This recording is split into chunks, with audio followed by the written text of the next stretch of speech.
আসসালামু আলাইকুম প্রিয় দর্শক, আজ আমি আপনাদের নিয়ে এসেছি আমার প্রাণের গ্রাম গোপালগঞ্জ জেলার মুকসিদপুর উপজেলার ৮ নং মহারাজপুর ইউনিয়নের মধ্যবন গ্রাম নামক এক শান্ত সুন্দর জনপদে।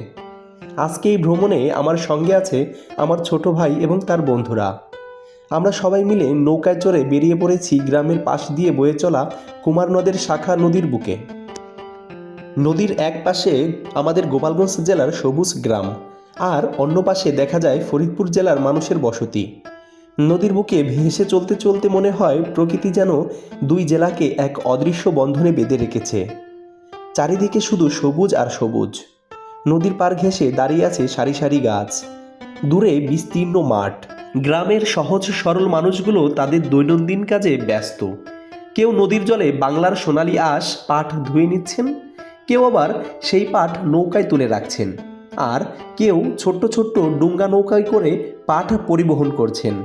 এই দৃশ্যগুলো দেখে সত্যি মনে হয় যেন চিরচেনা বাংলার এক জীবন্ত ছবি।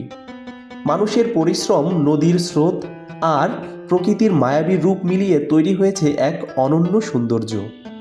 নৌকা ধীরে ধীরে এগিয়ে চলেছে, বাতাসে মৃদু ছোঁয়া, পাখির কিচিরমিচির শব্দ আর নদীর ঢেউয়ের কলতানে মনে হয় অন্যরকম প্রশান্তি দেয়।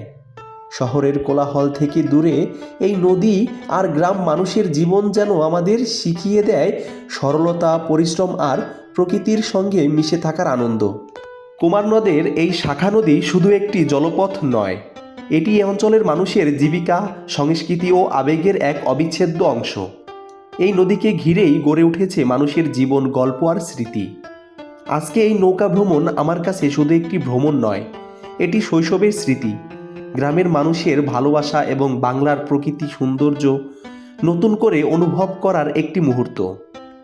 তাই আপনারা যদি কখনও গোপালগঞ্জের মুকসিদপুরের এই অঞ্চলে আসেন, তবে অবশ্যই কুমার নদের বুকে এমন একটি নৌকা ভ্রমণের অভিজ্ঞতা নিতে ভুলবেন না।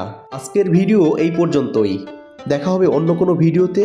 সে পর্যন্ত ভালো থাকুন, সুস্থ থাকুন আর বাংলার প্রকৃতি ও গ্রামকে ভালোবাসুন। আল্লাহ হাফেজ।